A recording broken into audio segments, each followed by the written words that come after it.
And now for something completely different.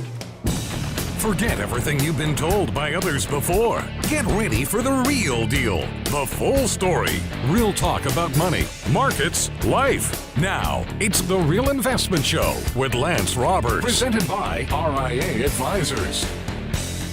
And good morning and welcome to the show. Of course, it is Christmas week as we kind of roll into a holiday shortened trading week. Just calendar-wise, markets will close early on Wednesday. So we'll trade half a day on Wednesday. We'll be closed all day on Thursday, and then markets will open for a full day of trading on Friday. So again, we're going to have a very kind of broken up week trading-wise, which also means that the inmates will be running the asylum because basically nobody's going to be around to trade markets. But so that's kind of where we are right now in terms of what's going to be happening this week trading-wise. And again, so everybody here at The Real Investment Show, want to wish you a very happy and Merry Christmas and of course many blessings for a prosperous new year. And we'll certainly be here to help you build on your success next year as well as we get into 2026. Speaking of 2026, and something we'll talk about this morning, is that I just published an article this morning on the website, realinvestmentadvice.com, looking at the valuation ranges for next year and predicting market outcomes. So, this is the time of year where all the Wall Street analysts come out and they say, okay, this year market's going to be up 10%, 12%, 15%, whatever it is. And, that's their prediction for the year. They are always positive. Wall Street never comes out and says, oh, this is going to be a year where something bad happens, it's going to be negative. Take 2022, for example. They were expecting an 8% return in 2022, not a near 20% decline. So, what we do is a little bit different. Is we look at valuations and say, well, based on valuations, where they are right now, if we have a neutral growth economy, if we have a slow growth economy, have a recession, have a booming economy, what does that mean for market returns? And so we make a prediction of ranges on that. So it gives you a range to work with. And we'll like I said, we'll get into that this morning. But that article is published on the website right now, realinvestmentadvice.com. So again, let's talk a little bit about what's coming up. So this week, we're going to be on vacation, just like you. But don't worry, we have been hard at work behind the scenes here, and we have some great videos for you this week. We'll be interviewing Brent Johnson on the 23rd, Joseph Wang on the 24th. We have Tom Ziska and Greg Joslin coming next week. So we've got a lot of good interviews coming for you. So make sure and stay tuned in to The Real Investment Show, even during the holiday break. So there's going to be some new content for you there as well, just to talk about markets, economies, kind of everything that's going on, best news stories of the year. The interview with Tom Ziska was a lot of fun. So that's going to be a good interview to kind of watch. Also, we've just got a couple of the best of our shows this year, some of our best evergreen content that we did this year also coming. So again, we'll have something for you every day through the holidays. And then of course, as we get back to 26, we'll be back to work full time. So anyway, all right. So happy holidays. And let's talk a little bit about what you need to know before the bell this morning. So again, markets are doing what they do this time of year, starting to rally. Markets look to point up a little bit this morning. Dow's up a smidge. Market S&P's up a smidge. Now, everybody's already starting to say, well, maybe Santa Claus isn't coming this year because, markets have been trading sloppy. We're not at the Santa Claus rally yet. Santa Claus rally is the last 5 days of the year, last 5 trading days of the year. So that will start later this week. And then the first 2 trading days of January. So again, we're making a prediction that Santa's not here yet. Yeah, he hasn't come. It's like saying, well, this is the 22nd. I don't have any presents from Santa under my tree. Yeah, he doesn't come till the 25th. So the market Santa Claus rally not here yet. So just patience, people. The good news is that the last 2 years, right? Santa Claus didn't come to Wall Street, right? So we had 2 years in a row where Santa didn't come to Wall Street on the last trading days of the year. It also did not mean that those 2-week Decembers were bad years for the markets, because obviously they weren't. But here's the interesting stat. There has never been, ever, on record, going back to 1950, there has never been 3 years in a row where Santa Claus didn't visit Wall Street. So I'm not, this could be the first year, but just statistically wise speaking, I mean, kind of all the odds are still there. So again, we're not there yet. For everybody predicting we're not going to have a Santa Claus rally, we're not there yet, but that starts later. But outside of that, the market has been doing okay over the last few days. We had that bit of sell-off last week, and we had 4 days of that decline, and that certainly put some pressure on the markets near term. But since then, the markets have rallied nicely back up above the 50. They came, broke the 50-day moving average. Lots of concern about that. So, oh my gosh, we just broke this support. Like we said last week, be careful of that. When markets break support initially, don't knee-jerk react to that, because there's a lot of algorithms that are hunting that 50-day moving average. So they're pushing the price down. They're trying to flush all the people that have stops set at the 50-day moving average. They flush all them out, and they come in and start buying the market. So never buy the initial break of a moving average. Be patient, because what will happen is those algorithms will start buying, and they'll start pushing the stocks back up. It's exactly what happened. We broke the 50-day moving average, and then we reclaimed that on Thursday, and then on Friday got above the 20-day moving average. So those breaks of that support were immediately reversed. And now the markets are set to point up a little bit this morning. So we'll see how this works out. But again, right now we're still consolidating, have just been trading with this big consolidation range. And it's been frustrating. A lot of people's like, oh my, this market's just not doing anything right now. Hey, I get it. But we're just been consolidating that huge gain we had since October, from that April low. And money flows have got a little bit weak here during that sell-off. They started to turn back up here a bit. We've turned relative strength back up here a bit. If we can rally a bit, we should be able to turn that momentum signal back onto a buy signal as well. And that would be supportive of that year-end rally. Now remember, as we were coming into December, we said, hey, be aware that the first couple of weeks of December tend to be weak because of mutual fund distributions, those type of things. And that's exactly kind of what happened. And now we're kind of set up now for that year-end window dressing. So again, I know there's a lot of kind of concern right now about markets, but overall markets are doing okay. We're going to have a good year this year. We're going to probably finish the year around 18-19% on a total return basis. Certainly has not been a sloppy year. I mean, it's been a volatile year. We've certainly had a lot of volatility. That April decline, we had the sell-off going into November. We had this little recent sell-off here just recently. So it's certainly been some volatility. But overall, the market returns have been very, very good this year and very broad. We pretty much every asset class, for the most part, has made gains this year to some degree. So, overall, regardless of where you had money invested, you made money this year. Congratulations. That's the whole goal of investing, is to make money. It doesn't matter whether it's metals or if it's the markets or wherever. Pretty much every single sector, market, and asset class has made money this year. So again, it's not. This has been an easy year to make money. Some did a lot better than others, but that's not, who cares? This isn't a competition. It's about making money. And so how you were invested, how your portfolio did, is a function of how you were invested this year and how you manage the volatility risk. And again, for most people, they made money this year, and that's good, right? The whole purpose here is to grow wealth and preserve the purchasing power of your investment dollars over time. And this was certainly a good year for that. Now, next year, who knows? We'll get into that. But again, that's going to be something that we'll be looking into early next year, starting to kind of lay out the roadmap for what the investing portfolio needs to look like next year, because things are going to change. What did really well this year, what did really well last year, typically doesn't do well in the following years. This is one of the big problems of investors. They continue to chase what was hot last year. Markets rotate, sectors rotate, asset classes rotate. So again, what worked well over the last couple of years may not work well next year. So again, that's something we're going to have to start looking at as we get into early next year, starting to see how market dynamics are lining up, and start looking where investment dollars may be needing to go to next year. Because what worked before may not work in the future, because markets change, narratives change, all those type of things occur.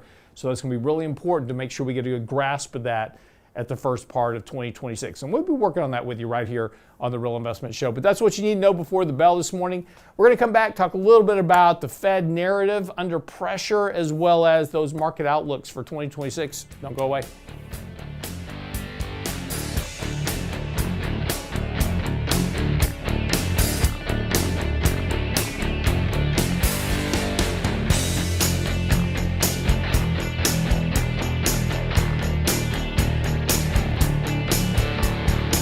Real Investment Show podcasts are now available on iTunes. Listen anyplace, anytime at iTunes.com. What's the future of investing in 2026? Gain insights on how AI, technology, and the economy will shape your money in the year ahead at the RIA Economic Summit, January 17th at the Royal Sonesta Houston Galleria. Join Lance Roberts, Michael Leibowitz, and Thoughtful Money's Adam Taggart, plus top minds in AI, crypto, and retirement strategy for a powerful look at the markets of tomorrow. Seats are limited. Register now at realinvestmentadvice.com. realinvestmentadvice.com. You're listening to The Real Investment Show.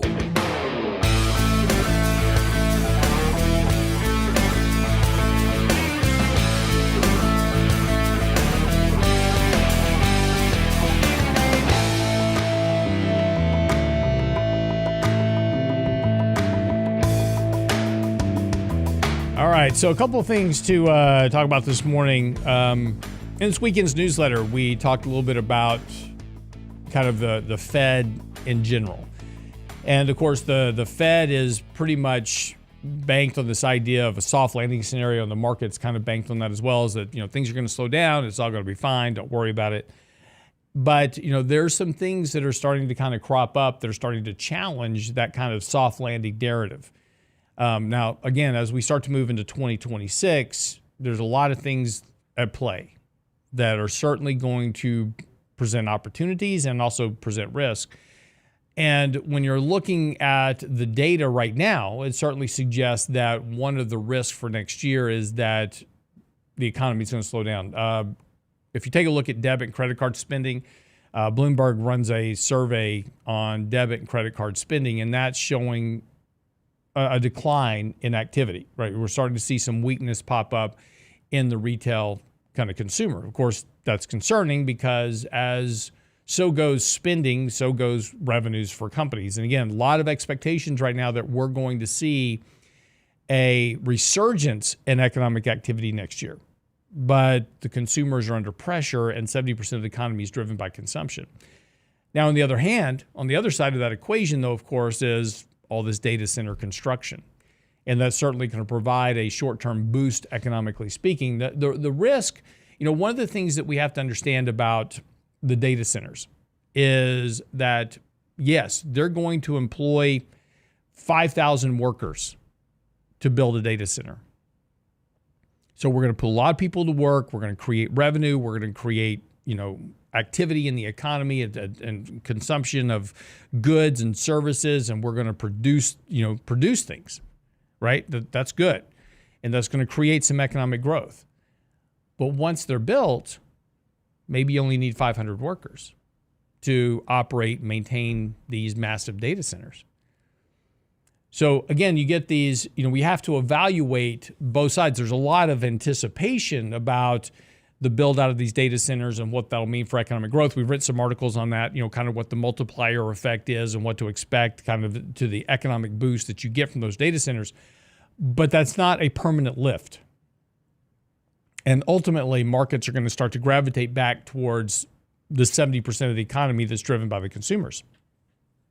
So keeping a watch on employment, retail spending, those type of things are very important when you're starting to put together your forecast for what do you expect economically speaking, because so goes economics, so goes earnings. And this is one of the key factors. We get a lot, there's a lot of, commentary and things on Wall Street about, how great things are going to be next year. And that's all fine and dandy, but it's all a function of economic growth.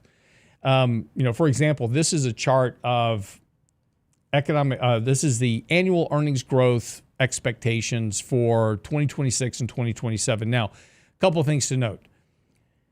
2023, 2024, 2025, we've had very good economic growth above the average, right? And again, as I've showed you this before, but the remaining 493 stocks, the vast majority of the earnings growth came from basically 7 stocks.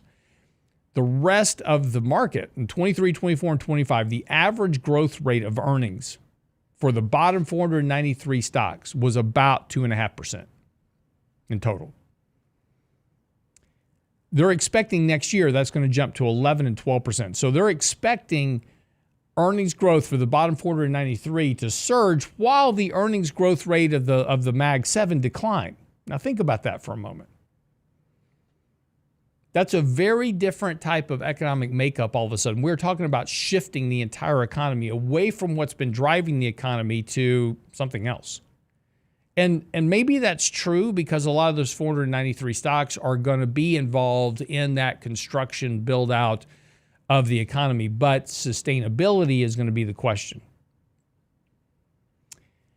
And that's why it's important to pay attention to what's happening with earnings growth and economic growth. This is a correlation chart of economic growth, GDP growth, the annual rate of change in GDP versus the annual rate of change in the S&P 500. Now, there's certainly some outliers there. 2009, we did HAMP, HARP, TARP, everything else. So, but, earnings had a big lift because they were recovering from absolute devastation in 2008.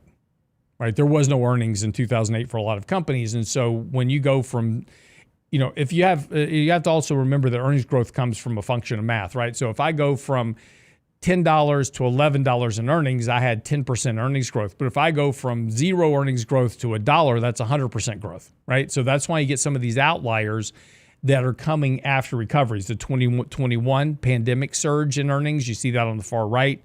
That was because we had shut down the economy. Companies didn't have any earnings, but 2021, we opened everything back up. So it had a big earnings surge, right?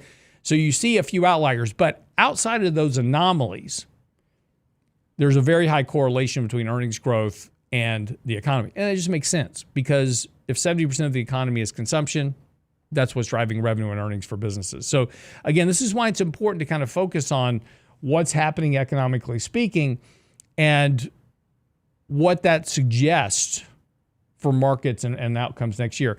One of the other kind of things is paying attention to the expected inflation rates next year because inflation is a twofold thing. So CPI has come down. We just saw the last 2 months, we saw a drop from 2.9 to 2.7% CPI. And inflation expectations, the red line is the most important. While CPI is all over the place, inflation expectations hasn't really moved a lot. I mean, even in 2020, 2021, we had this massive surge in CPI. Inflation, the market was always looking ahead, saying, yeah, that's temporary. It's not going to last. It's going to come back down. And inflation expectations for the market stayed pretty level. Now, it's important because inflation affects earnings. Inflation is a positive for earnings growth because if I have inflation, that means that I'm raising prices for things. And that means that if I can keep my cost relatively tame, right, I can increase my profit margins, which we saw. We saw a massive jump in profit margins for U.S. companies. Now, that looks to have peaked here a bit. We'll see what happens. But I've actually got a chart on that here in a second. We'll get there. But this understanding of the inflation impact, which is coming from the economy, the supply and demand, et cetera, in the economy, is going to drive earnings growth next year. So let me show you this chart. This is an economic composite. So this is GDP and rates. Now, so as we've talked about before, inflation and interest rates and economic growth are all highly correlated. So you can kind of run combinations of this data. But if you want to know where interest rates are, understand where GDP and inflation is going to be. If you want to know where inflation is going to be, take a look at GDP and rates. And so because they're all going to be pretty close to each other over time. They track each other fairly closely. And there's about a 79% correlation between GDP and rates and inflation. So all this suggests that right now is that inflation is going to slow a bit. Now, this is, again, as I said, this is going to be important because two things are going to come out of this. First of all, if the economy is slowing down, the Fed's going to be put more into a context of cutting rates and having to fight a slower economy. So the soft landing narrative becomes risky real quick if the economy continues to decline. But importantly, that is a driver of PC, or I should say that PC, personal consumption expenditures, is the driver of all this. And again, you'll notice that there's a very high correlation between PCE, real GDP, retail sales, CPI, they all track very closely together. And this is because they're all a function. Again, inflation is simply a function of supply and demand in the economy. If I have more demand for something, then I'm going to have higher prices. If I have more demand than supply, I have higher prices. If I have more supply than I have demand, prices go down. That's all economic growth, right? And so again, if now all that, it's the demand and supply, that is profit margins for companies. That's all that drives. So the risk as we start looking, into next year is really understanding kind of what's happening with retail sales, what's happening with personal consumption expenditures, all that showing some signs of risk. Again, here's retail sales. This is inflation-adjusted retail sales growth. We are basically at levels that are signs of weakness in the economy. And again, real retail sales have not been fantastic. If we look at, I'm going to back up one chart here, Brent, for you. If you take a look at retail sales have been flat now for a very long time. Again, you can kind of just see, really for about the last 4 years, retail sales have just kind of flatlined. What's interesting about that is normally when you see flat retail sales growth, that shows you the economy slowing down. That's pre-recessionary. Right? We saw that going to the dot-com crash. We saw that retail sales kind of peak and go flat for a couple of years before the financial crisis. We saw it going into the COVID shutdown, even though we didn't know the shutdown was coming, right? But, we just had a very flat period of retail sales growth. And this is also why there's such an anomaly within the economy between, what the markets are doing and what the economic data has been saying. And this is also why there's a lot of frustration with retail consumers. And take a look at Michigan's Consumer Sentiment Index. They ain't happy, right? So those are the kind of things to be looking out for next year. Because this whole idea of this soft landing, you take a look at the recent employment data, you take a look at full-time employment. I've got an article coming out on this in the next week or two. But looking at all this economic data, it is not supportive right now, at least, of this idea of a surge in economic growth, or which is what we're expecting, or it's really not that supportive of a soft landing scenario either. So, as we start to look into next year, I think there's a risk. I think there's more of a risk than Wall Street is expecting. And that's why it's important as we start to look into next year where we're going to invest and how we're going to allocate our assets and the risk that we're going to take on. I think it's important to at least have a fundamental focus on the drivers of revenue because, again, the big risk is valuations.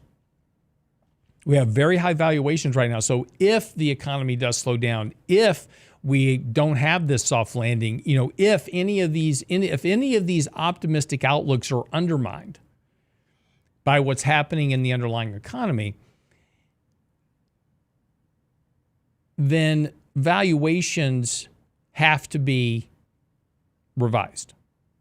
And if earnings are lower, if the E in the PE is lower, then I'm going to have to lower the price to just maintain valuations. And this is the risk. With high valuations, the risk of disappointment, market fragility, obviously becomes much more important.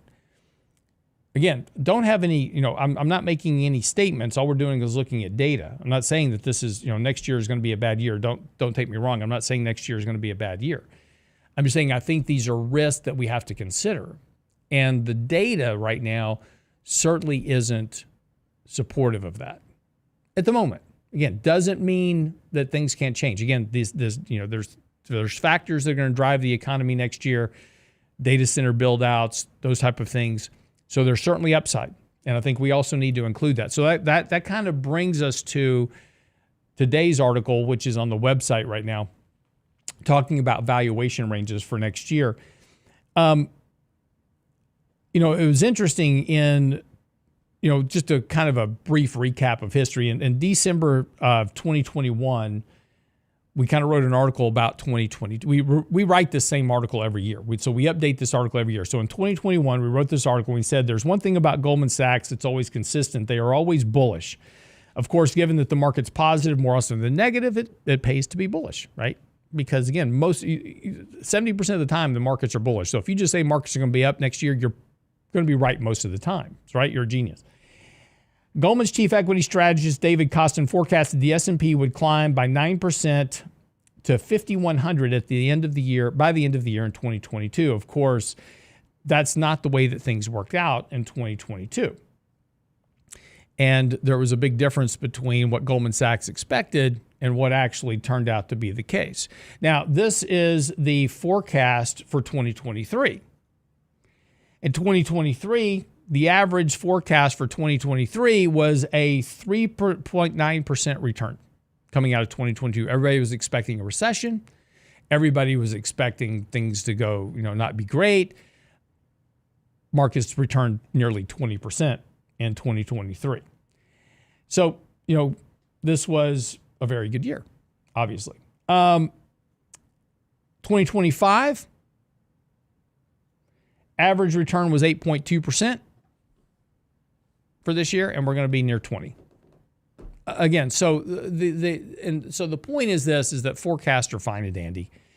Most of the time, strategists are wrong. Markets either do better or worse by a fairly large margin than what they actually predict. So this brings us to kind of this year now. So here's the predictions for 2026. First of all, notice that there's not one prediction that shows a decline in the markets for next year. Now, mind you, we've had 3 straight years in a row of near 20% gains. It's a pretty long stretch. We've got 3-year standard deviations, 3-year returns, 2 standard deviations above their long-term average return. Again, so there's some risk, right? You have to say there's at least some risk that there might be a lower return next year, but Wall Street never predicts that. Wall Street never predicts a negative year, right? That's not good for selling product, right? Here, buy stocks for me because I think markets are going to be negative next year. That just doesn't work. So this is why they're always positive. But as investors, as you and I, right, I'm managing money for our clients. My goal is to try to navigate markets to the best I can. Not perfect by any stretch of the imagination. My goal is to try to create returns greater than what their financial plan says that they need, so they have some comfort, but also maintain some risk controls so they can sleep at night, not drive them absolutely crazy with market volatility. That's our job. And so as your job and my job for next year is to at least understand that there could be some risk. 70% of the time markets are going to be up, but there's that percentage that markets aren't. And we have to at least consider that. And again, this is valuations that we talked about a minute ago. I don't think anybody's going to argue that valuations aren't elevated. And by the way, valuations are elevated everywhere. I just posted a chart this morning. Let me jump over here real quick. I just posted this graph this morning. There was a lot of conversation earlier this year is, valuations are cheap in emerging markets. They're not cheap in emerging markets. This is valuations around the world. There is nowhere that valuations are not expensive. Emerging markets are at record valuations. Europe is at very high valuations. The U.S. is at high valuations. Japan's at high valuations. So it doesn't matter where you go to invest. Everybody's trading at rather elevated valuation levels. So markets are expensive globally. And it doesn't leave you a whole lot of safe place to hide when you have this type of valuation, in consideration. And these are valuations from the long-term averages. So coming back to kind of our conversation, valuations in the U.S. are elevated. Now, what do forward valuations tell us, right? They tell us about what returns are going to be in the next few years. Current valuations say that over the next 5 years, returns are going to be closer to zero than not because of when you're overpaying for assets. Again, that's just a function of future returns. That's all valuations tell you. Short-term valuations are all about sentiment. We're all very excited, so we're willing to overpay for stuff. But again, if you overpay for something, when you try to sell it later, somebody's going to go, it's not worth that. I'll give you this, and that's why prices, revolve, or I should resolve themselves. Valuations resolve themselves over time, because that's what valuations are. But we can take a look at valuations, and we can also make some assumptions about future returns. So let's come up with some scenarios for next year. Let's assume next year that we do have another year of multiple expansion. What is multiple expansion? Hold on, Brent. Don't jump the gun on me just yet. What's multiple expansion? Multiple expansion is when we're willing to overpay for stocks. That's what we've been in for the last 2 years. Markets have primarily risen because we're paying more for assets than they're actually growing for earnings. What is PE? PE is price divided by earnings. How do we get the valuations? We take price, we divide it by earnings. That gives us our valuation multiple. So if prices are growing faster than earnings growth, valuations expand. And that's what I just showed you in the chart a moment ago, right? We've had valuations just going up over the last couple of years. So that's multiple expansion. So let's assume, scenario number one here, let's assume that next year we have another year of multiple expansion, and we grow to 29 times forward earnings. Okay, now, Britt, what that would suggest is that if we maintain 29 times earnings next year, we're going to be roughly around 8,100 on the S&P. So another good potential year of returns. That's about 16, 17%. Assuming we can grow multiples next year. So what we need for that, we need stronger economic growth, obviously. We're going to need AI to do their thing. We're going to need to build a lot of data centers. All very possible for next year. So let's assume a second scenario here, which is let's just maintain the current multiple. So we're currently about 24 times earnings. Let's just maintain, we're currently around 26, apologies. We're currently right around 26 times earnings. So let's just maintain that next year. So earnings do their thing, price does its thing, and between prices and earnings, we can just maintain valuations where they are right now. We don't go higher or lower. That outcome would suggest a market rally to about 73.38. So again, that's about 4 or 5% from here. Not fantastic, but it's not terrible. Make some money next year. Again, these are assumptions. A lot of things can happen next year.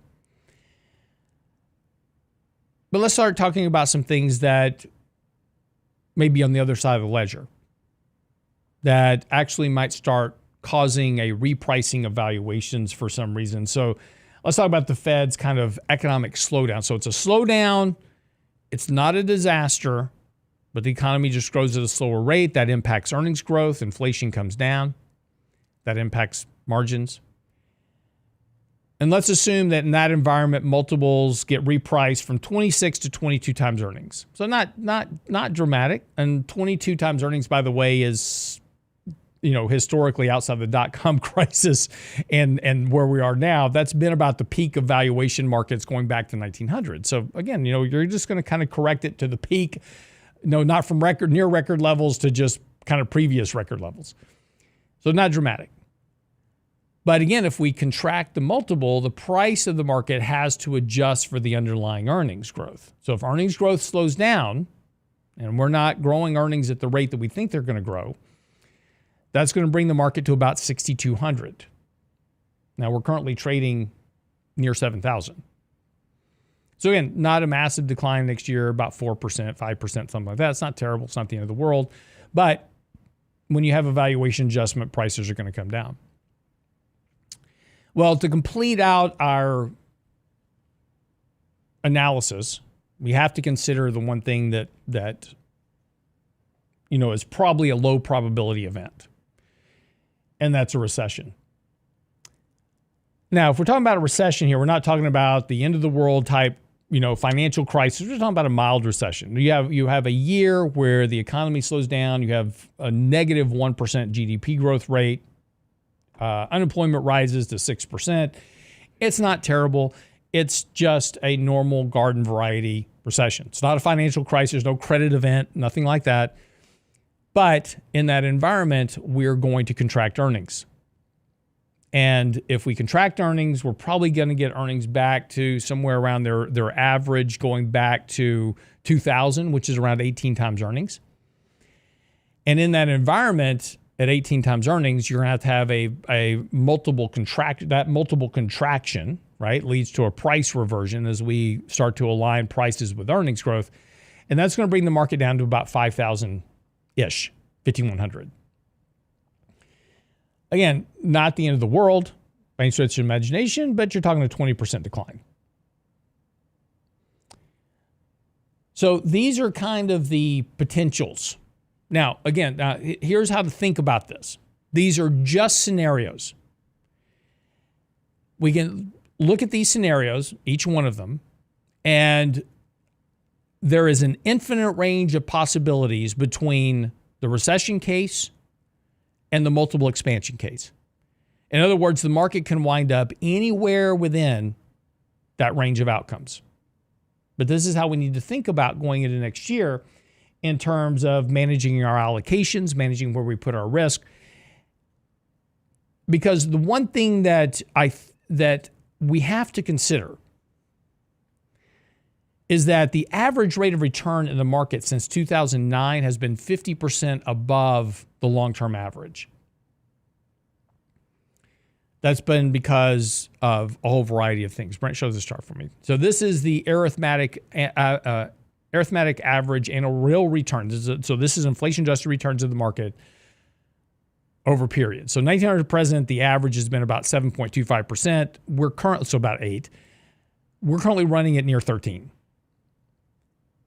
So that excess return has been a function of zero interest rates, massive amounts of quantitative easing, all these type of things that have lifted these returns. And it's been very good for investors over the last 15 years. It's been dynamic.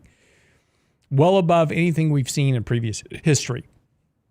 So it's been great. But we don't have massive amounts of QE. We don't have zero interest rates. We don't have subpar inflation. We don't have strong economic growth, right? So without those supports, we have to at least consider the possibility that returns start to revert back towards their long-term averages of 8 to 9% a year. That has to at least be a consideration within our outlooks for next year. And this is, again, as I said earlier, the other factor we need to consider is the fact that we've had such strong returns over the last 3 years. This is the 3-year return of stocks above their average. So this is the 3-year average annual return. The S&P right now is 20%, roughly 18%, almost 20% above its 3-year average. Now, it can be higher, and it's been higher before, right? But you're starting to get to levels where of those returns above the long-term average that there should be at least a concern of a reversion to the mean in returns.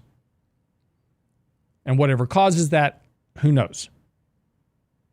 But again, this is just the consideration that we think we need to think about as we go into next year. So that kind of brings us to putting this all together. Let's compile all this together for a second. And so this is the real juxt of the article as we think about going into next year. Let's put all those expectations onto one chart. And there's your range of outcomes. Now, this is the most important part of this discussion. It's a range of outcomes. It's not a prediction. I'm not saying that the market's going to go to 5,100 next year. I'm not saying the markets are going to 8,100 next year. What I'm saying is that next year we could have a market anywhere within that range, because those are the possibilities. We can assign some odds that the odds are likely that next year is going to be higher than lower, because typically 70% of the time markets are higher. But what Wall Street never predicts is the potential for that reversion of whatever that is, or what causes that reversion. As investors, as you and I, we need to at least have an understanding of what that outcome could be, so that as we're monitoring the risk in our portfolios, again, you don't make this, you're not going to make a decision today that says, oh, next year I think markets are going to be negative, so I'm just going to go all cash today and I'll just wait it out, right? That's a terrible investment strategy. This is going to be something that evolves over the course of the next few months. And as we move forward, we can start narrowing those ranges of outcomes. As we start moving further into the year, we can start narrowing those range of outcomes, because as we have more data, we can narrow that range of outcomes to become much more precise about what the possibilities and probabilities are. But going into next year, I think you have to at least acknowledge that there's some risk because of valuations. You have to at least acknowledge there's some risk because of slower economic growth, unemployment, those type of things. But you also have to acknowledge there's opportunities of expansion in earnings, and maybe the economy does pick up traction because of AI. Maybe the optimistic outcomes come to fruition. Maybe those things do occur. But I think having a framework looking into next year gives you a better idea about what your risk profile should look like and how you allocate going into next year for that range of outcomes. And then as markets evolve, you continue to change your allocation, you adapt your allocation to what's happening in the markets. So anyway, that's just some thoughts, right? If you want to read the entire article, it's on the website right now, realinvestmentadvice.com. And, certainly, send me comments, emails. I get lots of emails from readers, and there are always some, well thought out comments about things. And, those are great. I love having dialogue. So, feel free to give me your thoughts. What do you think next year is going to look like? We can certainly, you may give me an idea for an article. So, some of my best articles come from email conversations that I have with people. So, kind of the point for me is that looking into next year, I just think we need to be prepared for risk. Things have been really, really good for the past 3 years. It's been so easy to invest. You just kind of buy anything and it goes up. That worries me, right? If you say what keeps me up at night, what keeps me up at night is that things have been just too easy in the markets. Markets should not be this easy. You just buy stuff and it goes up, and if it goes down a little bit, you buy some more because it goes right back up again. That type of market scares me, because I've seen these markets before and they don't end well eventually. Doesn't mean next year. But volatility is a function of markets. Risk is a function of investing. And when there seems to be no risk, that's the thing that concerns me the most, because there is risk in the markets. It just is not present at the moment. And we can get away, it's interesting, when you're a kid and you're growing up, you steal quarters out of your dad's, change jar, right? It's like, oh, he'll never notice. You keep doing it long enough, you're going to get caught. Eventually, he's going to notice that there's not as many quarters in the jar. Now, personally, I would have never done such a thing, so I really don't know how that happens. That would never occur. Just like when your teenagers replace the vodka with water. Yeah, that you never get caught doing that, right? Nothing ever happens. Nothing ever goes wrong. But that's the point. You can get away with things. You can get away with taking risks. You can get away with ignoring technicals for so long, because there's a lot of momentum in the markets. Things can just go up for a while. They can ignore the force of gravity. But eventually, that force of gravity takes hold. Eventually, you dip into the quarter jar one too many times and you get caught. And the consequences are going to come along with that. and this is why I find it very interesting. Everybody sees a bubble in the markets except in the asset class they're invested in. Oh, there's a bubble in stocks, but not over here. There's a bubble in Bitcoin, but not over here. That's the risk of ignoring risk in the markets. Oh, I don't have any risk. I've completely de-risked myself. But have you really de-risked yourself? Those are the questions to ask as we begin to wrap up the year. Start thinking about next year when you're reviewing your portfolio, reviewing your allocations, which you should be doing. This is the time of the year to do it. Review your risk, review your exposures as you start going to next year. And don't ask the question of, the question should not be, oh, if this asset class goes up again next year, I'm going to make this much money. That's the gravy, right? That's easy. Yeah, if things just go up next year, that's fantastic. What happens to you if they don't? What happens to your net worth or your investment profile or your retirement plan, whatever it is? What the question you need to ask yourself is, what happens if this allocation of money I have in this bucket loses value? How does that impact the rest of my plan? Because that bucket may be too big. There's an interesting chart out this morning. It was showing that 5 years ago, if you had a 60-40 allocation, just left it alone, it would be an 80-20 allocation today because of the growth in stocks.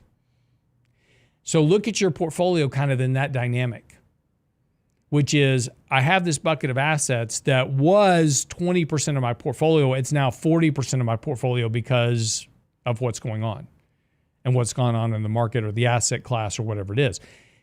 That's where you start looking at, okay, I need to reallocate my buckets. Because you should have your safety bucket, you should have your growth bucket, you should have your income bucket. And if you have those three buckets, you're in pretty good shape. But if you allow one bucket to overwhelm the other two, if you take a hit in that bucket, it wipes out everything else. So think about your allocation, think about your risk. This is a great time of year to do it. And again, this entire conversation this morning is not a prediction. It's a possibility range. So think about markets instead of looking at Wall Street analysis and saying, oh, everybody thinks markets are going to be up next year. It's going to be great. I'm just going to stay long my stocks. Great. But what if it's not? So think about things in terms of ranges, possibilities, and probabilities, and you'll be great. So, all right. Way too long. Sorry. Wrapping up the show today. Let me wish you a very Merry Christmas. I hope you and your family have a wonderful time. Many blessings to all of you. Thank you so much for joining us this year and being part of the show and liking and subscribing to the channel. By the way, if you didn't do it this morning, like and subscribe to the channel. That would be a really good Christmas gift for me if you would like and subscribe to the show today. Wonderful Christmas present for us. But again, Merry Christmas. Happy New Year. Many blessings for a very prosperous 2026. And great, we've got lots of great content coming up for you. Great interviews. Joseph Wang, Brent Johnson, Tom Ziska, Greg Joslin, all those guys coming up over the next few days. So be some great content for you right here on The Real Investment Show. Be sure and like and subscribe to those channels as well, right? So like those interviews, helps us bring good guests back here. So we've got a lot of stuff for next year coming up as well. But have a great day.